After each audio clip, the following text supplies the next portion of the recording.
నమస్కారం వార్తలకు స్వాగతం ముందుగా ముఖ్యాంశాలు చలో సెక్రటేరియట్ కి బయలుదేరిన ఏపీసీసీ చీఫ్ వైఎస్ షర్మిలారెడ్డిని అరెస్టు చేసిన పోలీసులు పరిస్థితి ఉద్రిక్తం దుగ్గిరాల పిఎస్ కి తరలింపు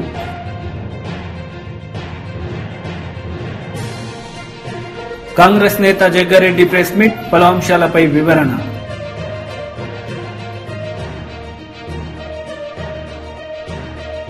చలో సెక్రటేరియట్ నేపథ్యంలో పోలీసుల చర్యలపై కాంగ్రెస్ ఏపీ చీఫ్ షర్మిల తీవ్ర ఆగ్రహం వ్యక్తం చేశారు. మేము తీవ్రవాదులమా లేక సంఘ విద్రోహ శక్తులమా అంటూ మండిపడ్డారు.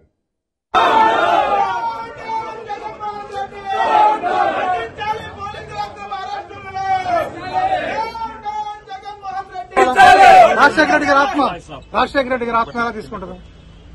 చెప్పండి. నిజంగా ఇది బాధ. చెప్పండి మేడం, మీరు ఎలా ఫీల్ అవుతున్నారు? అమ్మ ఎలా ఫీల్ అవుతుంది, నాన్న ఎలా ఫీల్ అవుతాడు ఈ సంఘటన చూసి? ఆయన ఆత్మ శోభిస్తూనే ఉంటది, అమ్మ కూడా బాధపడతారు. ఈరోజు రాజశేఖర రెడ్డి బిడ్డ పోరాటం చేస్తుందంటే ఎందుకోసం చేస్తుంది? ఆంధ్ర రాష్ట్రంలో బిడ్డలకు ఉద్యోగాలు రావట్లేదని పోరాటం చేస్తే కనీసం సెక్రటేరియట్ లో రిప్రజెంటేషన్ ఇవ్వడానికి కూడా ఈ రోజు హక్కు లేదు, మాట్లాడడానికి స్వేచ్ఛ లేదు, జర్నలిస్ట్ రాయాలన్నా కొట్లాడాలన్నా స్వేచ్ఛ లేదు. ఈ రోజు కనీసం సెక్రటేరియట్ లో రిప్రజెంటేషన్ తీసుకోవడానికి ముఖ్యమంత్రి లేడు, హోంమంత్రులు లేరు, డిప్యూటీ చీఫ్ మినిస్టర్లు లేరు, మంత్రులు లేరు, కనీసం సీఎస్ కూడా లేరంటారు. ఇక వీళ్ళకి ఏం చేతనైంది? పరిపాలన చేతనైందా? వీళ్ళకి స్పెషల్ స్టేటస్ తేవడం చేతనైందా? పోలవరం ప్రాజెక్టు పూర్తి చేయడం చేతనైందా? విశాఖ స్టీల్ ప్రైవేటైజ్ అయిపోతుంటే దాన్ని ఆపడం చేతనైతుందా? క్యాపిటల్ సిటీ కట్టడం చేతనైతుందా? కనీసం మెట్రో అన్న తేయడం చేతనైందా? రైతులు ఆత్మహత్యలు చేసుకుంటున్నారు, అప్పుల పాలైపోతున్నారు, కనీసం పంట బీమా ఇవ్వడం కూడా చేతగాలేదు. బిడ్డలు ఆత్మహత్యలు చేసుకుంటున్నారు, ఉద్యోగాలు లేవు, నోటిఫికేషన్లు ఇవ్వడం కూడా చేతగాలేదు. రాజశేఖర రెడ్డి గారు వదిలి వెళ్లేసిన ప్రాజెక్టులు పూర్తి చేయడం కూడా చేతగాలేదు. మరి ఇదేనా రాజశేఖర రెడ్డి గారి వారసత్వం అంటే? ఆలోచన చేయాలి. ప్రజల కోసం కొట్లాడుతున్నాం మేము. ఈ రోజు కనీసం కనికరం లేకుండా, మహిళలను చూడకుండా రాత్రి నన్ను పార్టీ ఆఫీస్ లోనే ఉండేటట్టు చేశారు. ఇది పాపం కదా? ఒక ఆడపిల్లని ఇలా చేయడం పాపం కదా? పాపమే. ఆంధ్ర రాష్ట్ర ప్రజలకు, ఆంధ్ర రాష్ట్ర యువతకు చేస్తున్నది వీళ్ళు పాపమే. ముఖ్యంగా ప్రతిపక్షాలు, జర్నలిస్టులు ఇంతగా కొట్లాడుతున్నా కూడా కొట్లాడ కనీసం వీళ్ళ చిత్తశుద్ధిని కూడా ఈ రోజు గౌరవించకుండా ఈ రోజు ఇట్లా గాయపరిచి. మేడం, మీ ఆర్కే గారు మళ్ళీ జాయిన్ అయ్యారు మంగళగిరిలో. నిన్న మీ అప్పటి మేడం భోజనం చేశారా లేదా? ఈ నిరంతర సత్తాన్ని ఎలా తీసుకుంటారు? జగన్మోహన్ రెడ్డి, జగన్మోహన్ రెడ్డి,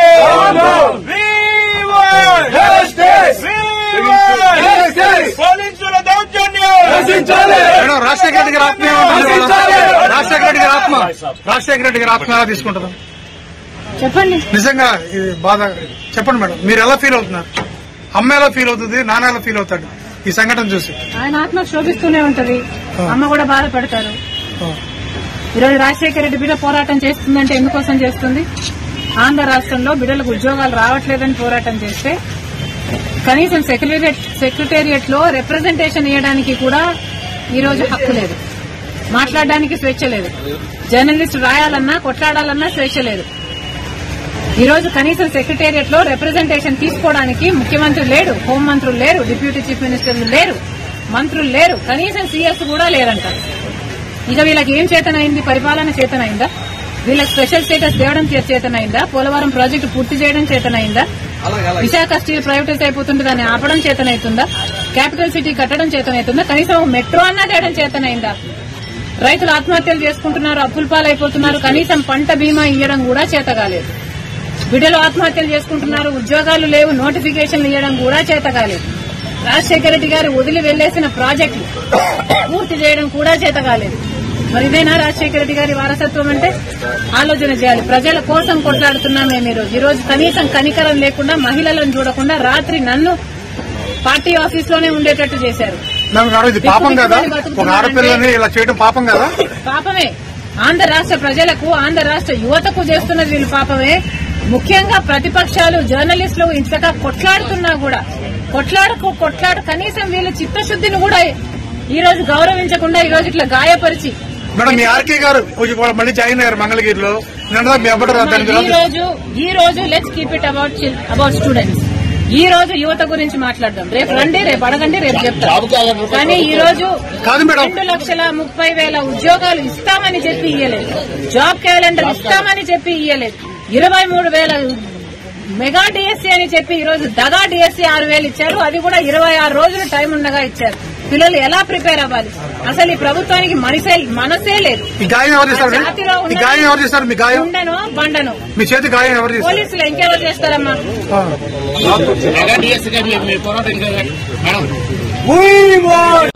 అబౌట్ స్టూడెంట్స్ ఈ రోజు యువత గురించి మాట్లాడదాం. రేపు రండి, రేపు అడగండి, రేపు చెప్తాం. కానీ ఈ రోజు 2,30,000 ఉద్యోగాలు ఇస్తామని చెప్పి ఇయ్యలేదు. జాబ్ క్యాలెండర్ ఇస్తామని చెప్పి ఇయ్యలేదు. 23,000 మెగా డిఎస్సీ అని చెప్పి ఈ రోజు దగా డిఎస్సీ 6,000 ఇచ్చారు. అది కూడా 26 రోజులు టైం ఉండగా ఇచ్చారు. పిల్లలు ఎలా ప్రిపేర్ అవ్వాలి? అసలు ఈ ప్రభుత్వానికి మనసే లేదు. ఉండను బండను పోలీసులు ఇంకెవరు చేస్తారమ్మా? బీజేపీ విజయ సంకల్ప యాత్రలో రాష్ట్ర అధ్యక్షుడు కిషన్ రెడ్డి పాల్గొన్నారు. ఈ సందర్భంగా ఆయన ప్రసంగించారు. చాలా దేశాల్లో మనం చిక్కుతూ తెచ్చాం. ఒకటి చెప్పి ముగిస్తాం. ఉక్రెయిన్ రష్యా యుద్ధం జరిగింది. యుద్ధం జరుగుతుందని తెలుసు కూడా మనం అవకాశాలు నేను తెలిసినప్పుడు కూడా మనందరికీ చెప్పా. మనం ఉక్రెయిన్ లో ఇండియాకి సంబంధించి మన తెలుగు పిల్లలతో సహా చాలా మంది స్టూడెంట్స్ ఉంటారు. అక్కడ చదువుకోవడానికి ఎంబీబీఎస్ వెళ్తారు. ఇండియాకి సంబంధించి 25,000 మంది ఉన్నారు. అప్పుడు కొంతమంది వచ్చారు, ఇంకా కొంతమంది రాలా. యుద్ధం ప్రారంభమైంది. ఇక్కడ పేరెంట్స్ గొడవ, సార్ మా వాళ్ళు చిక్కుకున్నారు, ఎట్లా ఏంది? సోషల్ మీడియాలో ప్రధానమంత్రి గారికి, తెలుగులో అయితే నాకు, అందరికి చెప్పడం ప్రారంభించారు.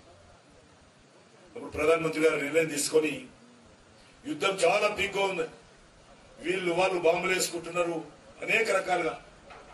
అలాంటి సమయంలో కూడా ప్రధానమంత్రి గారు రష్యా అధ్యక్షుడు పుతిన్తో మాట్లాడి, ఉక్రెయిన్ అధ్యక్షుడితో మాట్లాడి, ఇద్దరు పరస్పరమైనటువంటి వైరుధ్యంతో యుద్ధాలు చేసుకుంటున్నారు.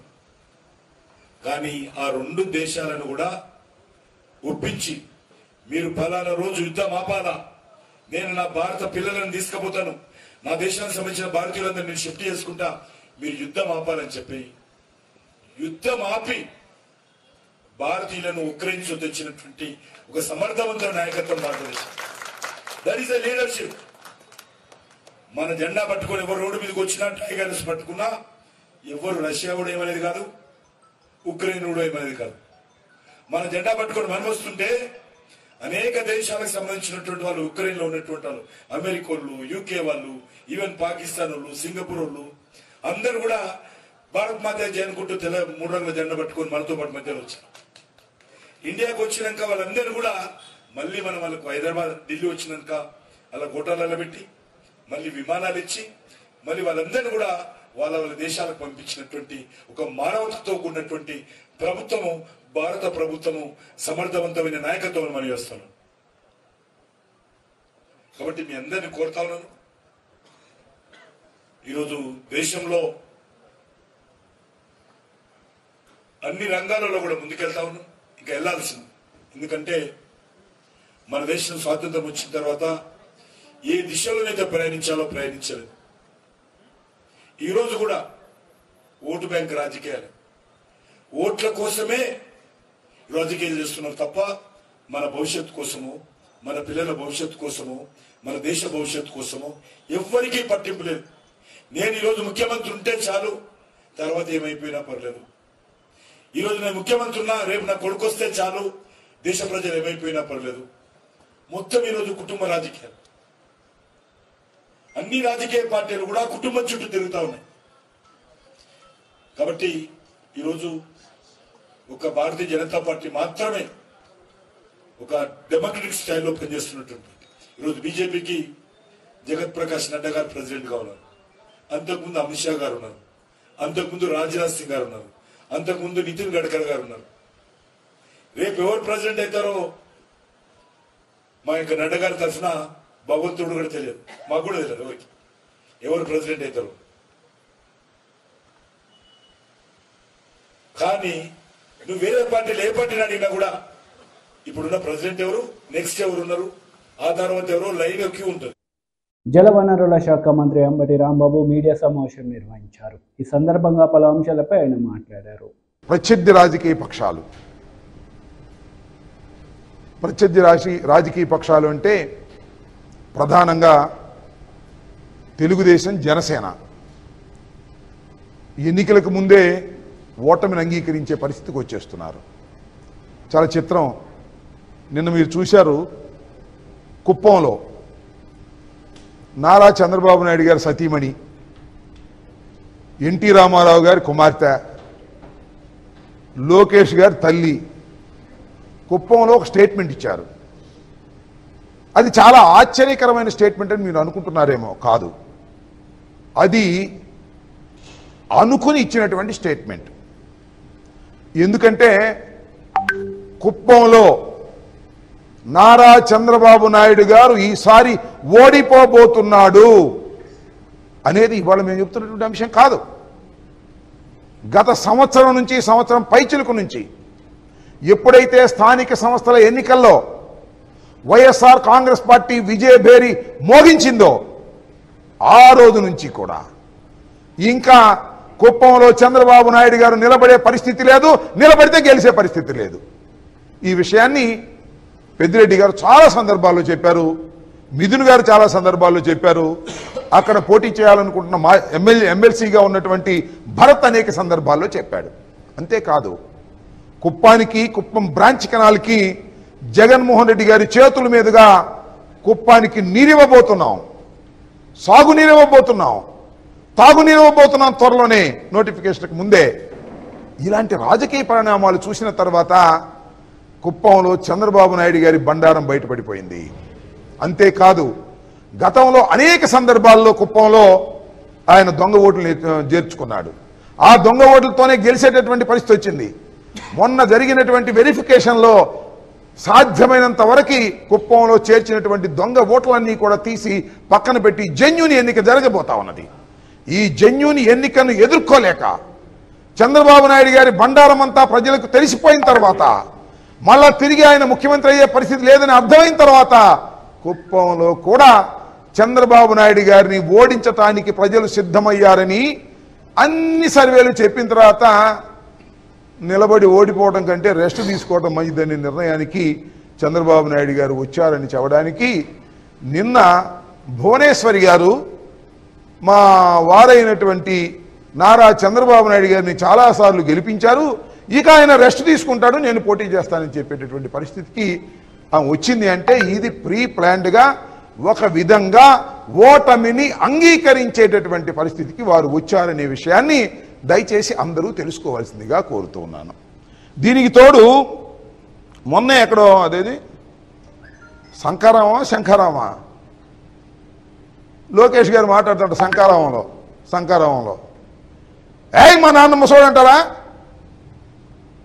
చంద్రబాబు నాయుడు గారిని పట్టుకొని ముసలోడు అంటారా మీరు అని ఫైర్ అయ్యాడు. ఎవరి మీద ఫైర్ అంటే ఫైర్ గాలే, అదేదో ఆయన ధోరణిలో ఆయన అయ్యాడు జగన్మోహన్ రెడ్డి గారి మీద. అదేమంటే మా నాన్నతో పాటు కొండెక్కుతావా అన్నాడు.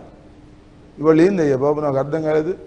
మీ అమ్మగారు భువనేశ్వర్ గారు ఏం చెప్పారు, రెస్ట్ తీసుకోమంటే ఏంటి, వయసు మీరిపోయింది, ఇక నువ్వు రెస్ట్ తీసుకోండి సార్, చక్కగా కింద ఇంటికాడ కూర్చుని కృష్ణారామం అనుకునే పరిస్థితి వచ్చింది, మీరు ఇక కొండలెక్కలేరు, బండలు మోయలేరు, జగన్మోహన్ రెడ్డి గారి మీద అసలు ఫైటు చేయలేరు, కాబట్టి సర్దుకోమనేమో మీ అమ్మ చెబుతుంటే మీ నాన్నేమో కొండెక్కించాలని చూస్తున్నావు నువ్వు. ఇది ఆలోచించమని మనం చేస్తున్నా. ఏదో లోకేష్ గారు ఇష్టం వచ్చినట్టుగా మాట్లాడేటటువంటి పద్ధతుల్లో మాట్లాడుతున్నాడు. ఇవాళ టోటల్గా అర్థమవుతున్నది ఏమిటంటే, టోటల్గా చంద్రబాబు నాయుడు గారి పార్టీ భూస్థాపితమయ్యేటటువంటి పరిస్థితులు వచ్చాయి. ఈ పరిస్థితిని తెలుసుకున్న తర్వాత యుద్ధం చేయటం కన్నా యుద్ధం చేయకోకుండా పక్కనుంటే మంచిదని నారా చంద్రబాబు నేను పోటీ చేస్తే గెలిచేవాడని చెప్పుకోవడానికి వీలుగా ఇవాళ కుప్పం నుంచి తప్పుకునేటువంటి పరిస్థితికి వచ్చిందనే విషయాన్ని దయచేసి ముఖ్యంగా తెలుగుదేశం పార్టీకి చెందినటువంటి కార్యకర్తలు గుర్తుపెట్టుకోవాలని మనం చేస్తున్నాం. కుప్పంలోనే పోటీ చేయలేనివాడు, కుప్పంలోనే గెలవలేనివాడు ఆంధ్ర రాష్ట్రంలో తెలుగుదేశాన్ని అధికారంలోకి తీసుకొస్తాడు అని మీరు నమ్మితే మీకన్నా పెద్ద అమాయకులు ఎవరూ లేరు అనే విషయాన్ని minister Tummala Nageswara Rao press meet నిర్వహించారు. ఈ సందర్భంగా పలు అంశాలపై ఆయన మాట్లాడారు. బాధ్యతను ఆ రోజులో కూడా తీసుకున్నాము. ఆ టర్మ్లో కూడా ఖమ్మం యొక్క అభివృద్ధి మీరు కళ్ళారా చూశారు. ఆ అభివృద్ధిని మననం చేసుకుంటూనే ఆయా పరిస్థితుల్లో రానటువంటి ప్రజలకు ఆమోదయోగ్యమైనటువంటి వ్యక్తులు, అదేవిధంగా నన్ను ఎన్నికల్లో ఖమ్మం ప్రజానీకం ఒకే మాట అడిగింది, మాకు ప్రశాంతమైనటువంటి ఖమ్మం కావాలి, కబ్జాలు లేనటువంటి ఖమ్మం కావాలి, బెదిరింపులు లేనటువంటి ఖమ్మం కావాలి, అరాచకం లేనటువంటి ఖమ్మం కావాలి, అవినీతి లేనటువంటి ఖమ్మం కావాలి అని చెప్పి ఖమ్మం ప్రజలు ముక్త కంఠంతో అన్ని రాజకీయ పార్టీలు మీ అనుకున్నటువంటి మనుషులు, మీతోటి పాటు మీ అనుకున్నటువంటి మనుషులు కూడా కోరుకున్నటువంటి సందర్భం మొన్న ఎన్నికలు. దానివల్ల సోనియా గాంధీ గారు ఇచ్చినటువంటి మాట, రాహుల్ గాంధీ గారి ఈ దేశానికి రాజకీయ అవసరం, అదేవిధంగా కాంగ్రెస్ పార్టీ ఈ రాష్ట్రంలో గెలవాల్సినటువంటి అవసరం. ముఖ్యంగా గత 5 సంవత్సరాల్లో ఈ రాష్ట్రంలో అన్ని వ్యవస్థలను కూడా విచ్ఛిన్నం చేసి చిన్నాభిన్నమై పరిపాలన లేకుండా కేవలం స్వార్థం కోసం, స్వలాభం కోసం, సొంతం కోసమే రాజకీయాలు నడిపినటువంటి పద్ధతిని వ్యతిరేకించినటువంటి నన్ను కాంగ్రెస్ పార్టీ హక్కును చేర్చుకొని మళ్ళీ నాకు ఈ అవకాశం ఇచ్చారు. ఈ అవకాశం ఇవ్వడానికి నగర పార్టీ అధ్యక్షులుగా జావీద్ గారు, జిల్లా పార్టీ అధ్యక్షులుగా ప్రసాద్ గారు, అదేవిధంగా పెద్దలు బట్టి గారు, ముఖ్యంగా పిసిసి అధ్యక్షులు నేటి ముఖ్యమంత్రి రేవంత్ గారు, అదేవిధంగా కేంద్ర నాయకత్వం రాహుల్ గాంధీ గారు స్వయానా పిలిచి మీరు ఖమ్మంలో ఉండాలి అని చెప్పి పార్టీ నిర్ణయానికి అనుగుణంగానే నన్ను మీరందరూ కూడా ఇక్కడ నన్ను గెలిపించాలనుకునేటటువంటి కార్యకర్తలు ఎంతో పట్టుదలతోటి, కసితోటి, ఆనాడు ఎవరైనా బెదిరించినా కూడా బెదరకుండా, అదిరించినా కూడా అదరకుండా నిలబడి ఎన్నికలు జరిపారు. వాళ్ళందరికీ కూడా నేను కృతజ్ఞుడిగా ఉంటాను. ఇప్పుడు కూడా మీ డివిజన్లో ఉన్నటువంటి మొన్న కాంగ్రెస్కి పనిచేసినటువంటి కార్యకర్తలందరినీ కూడా మీరు కలుపుకెళ్లాల్సినటువంటి అవసరం ఉంది. తద్వారా కార్పొరేటర్గా మీ గౌరవం, కాంగ్రెస్ పార్టీ గెలవటం కోసం పనిచేసినటువంటి వాళ్ళ యొక్క గౌరవం, మర్యాద నేను తప్పకుండా చూడాల్సినటువంటి బాధ్యత పార్టీ మీద ఉంటుంది. కాబట్టి దయచేసి అందరం కలిసిమెలిసి ముందుకెళ్ళి అందరి గౌరవాన్ని కాపాడుకునేటటువంటి విధంగా మీరు మన ఎన్నికల్లో పనిచేసిన కాంగ్రెస్ కార్యకర్తల్ని హక్కును చేర్చుకోవాల్సినటువంటిది, వాళ్ళందరితోటి కలిసిమెలిసి ఉండాల్సినటువంటి అవసరం కార్పొరేటర్లుగా మీ బాధ్యత. భవిష్యత్తులో ఈ ఖమ్మం అభివృద్ధితోటి పాటు, రాజకీయ అవసరాలతో పాటు అందరినీ కలుపుకొని వెళ్లాల్సినటువంటి బాధ్యత జిల్లా పార్టీ అధ్యక్షులు, నగర పార్టీ అధ్యక్షులు చూసుకుంటారు. ప్రభుత్వంలో ఏది అవసరం ఉన్నా మీ మనిషిగా నేను పనిచేస్తానని, మళ్ళీ ఖమ్మం యొక్క గౌరవాన్ని, మర్యాదని, కీర్తిని, ప్రతిష్టని, అభివృద్ధిని తప్పకుండా తెలంగాణ రాష్ట్రంలో అన్ని రంగాల్లో మనం ముందుండేటట్టుగా మీ అందరి యొక్క సహాయ సహకారాలతోటి నేను ముందుకెళ్తానని చెప్పి విజ్ఞప్తి చేస్తూ మిమ్మల్ని కాంగ్రెస్ పార్టీలోకి స్వాగతిస్తూ అందరం కలిసిమెలిసి ముందుకెళ్లాలని చెప్పి కోరుకుంటూ సెలవు. అందరికీ నమస్కారం. BRS leader Srinivas Goud media సమావేశం నిర్వహించారు. ఈ సందర్భంగా ఇరు పార్టీలపై ఆయన మండిపడ్డారు. టెంపాడు, భీమా, కోయిల్ సాగర్ ఇవన్నీ రావాలా? వర్షాకాలం తర్వాత 2-3 నెలల తర్వాతనే నీళ్లు ఉంటావో లేనటువంటి పరిస్థితి వచ్చినప్పుడు ఇవన్నీ సాధ్యమవుతాయా? కావాలంటే ఆ కాలువలకు మీరు ఏదైనా పేర్లు పెట్టుకోండి.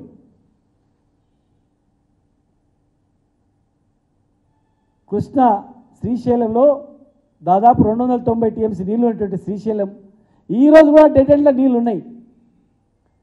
ఎండాకాలం కూడా లిఫ్ట్ తీసుకోవడానికి అక్కడ నీళ్ళ అవకాశాలు ఉన్నాయి. వర్షాకాలం తర్వాత 3 నెలల తర్వాత నీళ్ళు ఉంటావో లేనో ఉన్నటువంటి జూరాల కన్నా ఎన్ని అంతలు ఎక్కువ, అది ఒక 20-30 అంతలు ఎక్కువ ఉన్నటువంటి అంత పెద్ద ప్రాజెక్టులను వదిలిపెట్టి ఈ పైన బ్యారేజీల మీద బ్యారేజీలు కర్ణాటకలో కట్టుకుంటూ పోతా ఉన్నారు. మరి ఒకవేళ మీరు ఈ లిఫ్ట్ ద్వారా నీళ్ళు తీసుకొచ్చేటట్టుంటే కనీసం పైన ఆపండి, కట్టే ప్రాజెక్టులన్నా. అనవసరంగా ఆ ప్రాజెక్టును ఆపకుండా కొత్త ప్రాజెక్టు నీళ్ళు లేకుండా ఈ ప్రాజెక్ట్ చేయడం వల్ల లాభం ఉండదు. పోనీ ఒకవేళ మీరు సపరేట్గా లైన్ కావాలని తీసుకోండి. పాలమూరు రంగారెడ్డి జిల్లా ప్రాజెక్టుకు ఒక 3 నెలలు కష్టపడితే నీళ్ళు వచ్చేది. ఒక 3-4 నెలలు ఉదండపూర్ కానీ కర్వేన కానీ టోటల్ పైన ఉన్నటువంటి 5 రిజర్వాయర్లు కూడా కంప్లీట్ అయినాయి. ఏదుల నుంచి మొదలుకుంటే ఉదండపూర్ వరకు ఒక 15% పనులు మాత్రమే మిగిలి ఉన్నాయి. 15% పనులు కంప్లీట్ చేస్తే కొడంగల్ వరకు నీళ్ళు వస్తాయి. జూరాలను కూడా నింపుకొని జూరాల ద్వారా కూడా మనం నీళ్ళు తీసుకునే పరిస్థితి దీనిలో ఉంది. గ్రావిటీ ద్వారా కోయిల్ సాగర్ నింపే పరిస్థితి కూడా పాలమూరు రంగారెడ్డి జిల్లా ప్రాజెక్టుకు ఉంది. లక్ష్మీదేవిపల్లి వరకు కూడా నీళ్ళు ఇచ్చేటువంటి పరిస్థితి ఉంది. తాండూరు కూడా నీళ్ళు ఇచ్చే పరిస్థితి ఉంది. కనుక దయచేసి ఒక్కసారి మీరు మీ ఇంజనీర్లను పంపించండి, ఆలోచన చేయండి. 3 నెలల్లో కంప్లీట్ అయ్యి టోటల్ ఉమ్మడి జిల్లా మొత్తం సస్యశ్యామలమైనటువంటి ప్రాజెక్టు వదిలిపెట్టి నీలరాన్ దగ్గర మనం చేయడం వల్ల అంతర్గతమైనటువంటి కొట్టడాలు తప్ప 2-3 నియోజకవర్గాల్లో కొట్టడాలు తప్ప రిజల్ట్ అనేది ఉండదు. వచ్చిన అవకాశాన్ని సద్వినియోగపరచుకోండి. కాలువలకు మీ పేర్లు పెట్టుకోండి. మిగతా పనులు మీరే చేస్తే మీకే పేరు వస్తుంది. రిజర్వాయర్లు మేము కట్టినాం, నీళ్లు మేము ఇచ్చినామని చెప్పండి. రిజర్వాయర్లు టీఆర్ఎస్ గవర్నమెంట్ కడితే మా కాంగ్రెస్ గవర్నమెంట్ కాలువల ద్వారా నీళ్ళు ఇచ్చినాం, మాదే కంత అని చెప్పండి. ఇలా ఆనాడు శిలాపలకాలు వేస్తే పెండింగ్ ప్రాజెక్టులను మేము కంప్లీట్ చేసి నీళ్ళు ఇచ్చి మేము చెప్పుకుంటున్నాం కదా, అట్లనే చెప్పుకోండి. కాలువలు దోయించినాం, 2 నెలల్లోనే కాలువలు దోయించినాం, 10 లక్షల ఎకరాలకు నీళ్ళు ఇచ్చినాం, పాలమూరు సస్యశ్యామలం చేసినామని చెప్పండి. ఇలా ఒక్క నియోజకవర్గానికి ఆ ప్రాజెక్టు మీద ఇదంతా పెండింగ్ పడితే భవిష్యత్తు ఏంటి? పాలమూరు భవిష్యత్తు ఏమిటి? మీరు కాలువలు దోగి 3-4 నెలల్లో మీకు నీళ్ళు రాకపోతే అప్పుడు మీరు పునరాలోచన చేయండి. నీళ్ళు వచ్చే పరిస్థితి లేదు కనుక నన్ను ఎన్నుకున్నటువంటి నా ప్రజలకు ఎన్నుకున్నందుకే నేను ముఖ్యమంత్రి అయిన కనుక వీళ్ళకు ఇవ్వాలి, ముందు ఇవ్వాలని చెప్పి ఇచ్చుకోండి. మేము ఉమ్మడి జిల్లా వాళ్ళం కూడా సంతోషపడతాం. కానీ అక్కడ పరిస్థితి లేనప్పుడు బేషాజాలకు పోద్దని చెప్పి మాత్రం విజ్ఞప్తి చేస్తూ ఉన్నాం. మహబూబ్నగర్ జిల్లా ఏం అభివృద్ధి అయింది? మహబూబ్నగర్ టౌన్లో మహబూబ్నగర్లో 14 రోజులకు ఒకసారి మంచి నీళ్ళు వచ్చేటి. తాగడానికే నీళ్ళు లేనటువంటి మహబూబ్నగర్ ఇవాళ ఎక్కడ ఉంది? ప్రపంచంలోనే అత్యధిక వికలాంగులైన నల్గొండ జిల్లా ఇవాళ ఏ పరిస్థితిలో ఉంది? మీరు ప్రతి సందర్భంలో దక్షిణ తెలంగాణ గురించి మాట్లాడేది కదా, మరి ఈరోజు దక్షిణ తెలంగాణ మీద దృష్టి పెట్టండి.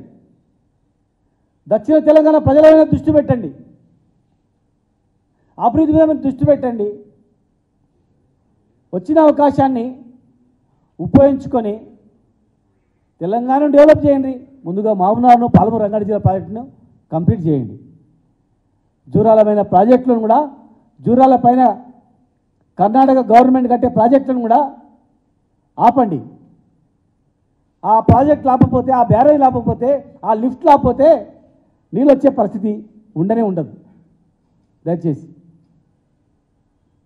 కేసీఆర్ వల్లనే ఇలా తెలంగాణ వచ్చింది. కేసీఆర్ మహబూబ్నగర్కి వచ్చి ఎంపీ అయింది కనుకనే తెలంగాణ వచ్చింది.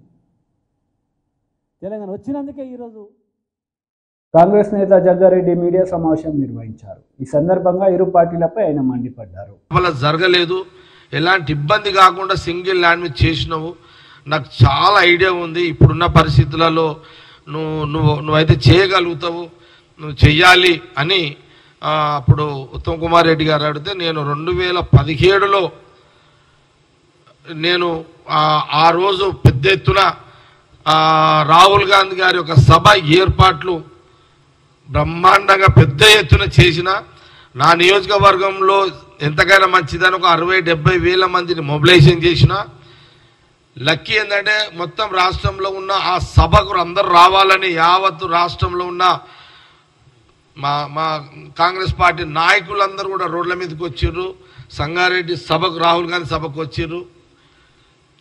దాని తర్వాతనే అసలైన ఆట కొంత జోష్ వచ్చేది స్టార్ట్ అయింది. ఇక 2018కి ఎన్నికలకు ఒక వాతావరణం క్రియేట్ చేయడం కూడా జరిగింది. సరే, కష్టకాలంలో నాకు వంతు రాసి ఉంది అట్లా, అది ఓకే, అది అట్లా పని చేస్తా, నాకు అది ఇబ్బంది లేదు.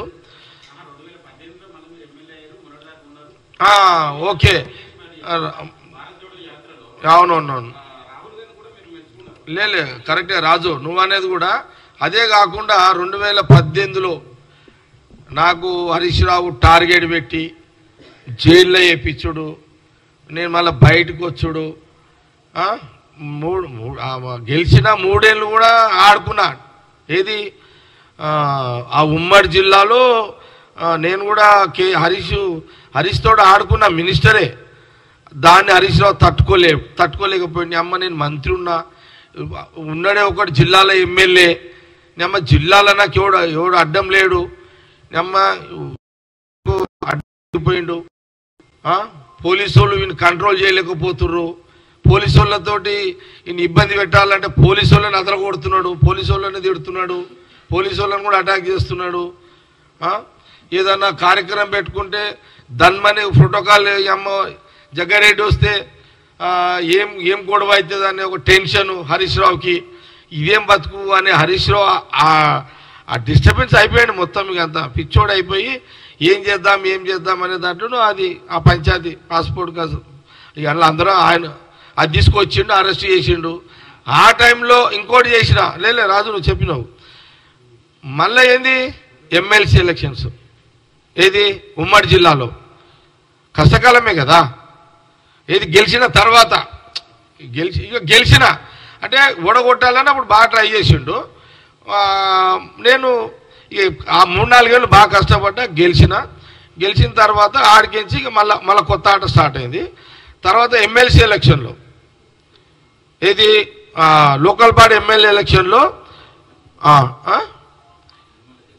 నిర్మల నా భార్యని అప్పుడు నేను నా ఉమ్మడి జిల్లాలో, కేసీఆర్ సొంత జిల్లాలో, చక్రాలు తిప్పే హరీష్ రావు జిల్లాలో, చక్రాలు తిప్పుతున్నట్టు కదా హరీష్ రావు, చక్రాలు దింపి హరీష్ రావు జిల్లాలోనే యునానిమస్ కావద్దని, కేసీఆర్ సొంత జిల్లాలో యునానిమస్ ఎమ్మెల్సీ యునానిమస్ కావద్దు, ఈయన కాంగ్రెస్ ఉన్న 230 ఓట్లు నేను అభ్యర్థిని పెట్టి, ఆ అభ్యర్థి నా భార్యను పెట్టి, నా భార్యగా కాంగ్రెస్ 230 ఓట్లు వేయించుకొని అదనంగా 9 ఓట్లు ఎక్స్ట్రా తీసుకొచ్చి నేను కాంగ్రెస్ పార్టీ యొక్క ఉనికిని కాపాడుకుంటూ వాళ్ళ ఉనికిని ఖతం చేసిన. సీఎం జిల్లాలో యునానిమస్ కాకుండా ఎమ్మెల్సీని కాంగ్రెస్ పార్టీ సత్తా ఉన్నది ఇడా అని చూపెట్టిన. 2 ఇప్పుడు మీరు ఇంకోటి అడిగారు, రాహుల్ గాంధీ జోడో యాత్ర నా నియోజకవర్గం మీద పోవడం నేను అదృష్టంగా భావించిన. నేను చాలా అదృష్టంగా రాహుల్ గాంధీ గారిని ఏమో ఒక 20 కిలోమీటర్లు నా ప్రాంతంలో నడుచుకుంటూ పోతున్నాడు అనేది అదృష్టంగా, రాజకీయమైన అదృష్టంగా భావించి బ్రహ్మాండమైన స్వాగతం. వార్తలు ముగించే ముందు ముఖ్యాంశాలు మరోసారి. చలో సెక్రటేరియట్ కి బయలుదేరిన ఏపీసీసీ చీఫ్ వైఎస్ షర్మిలారెడ్డిని అరెస్టు చేసిన పోలీసులు. పరిస్థితి ఉద్రిక్తం, దుగ్గిరాల పిఎస్ కి తరలింపు.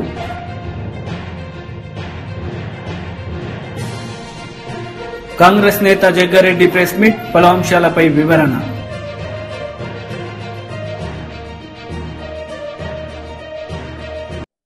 ఈ వార్తలు ఇంతటితో సమాప్తం. తిరిగి ప్రసారమయ్యే వార్తల్లో మళ్ళీ కలుద్దాం. అంతవరకు సెలవు, నమస్తే.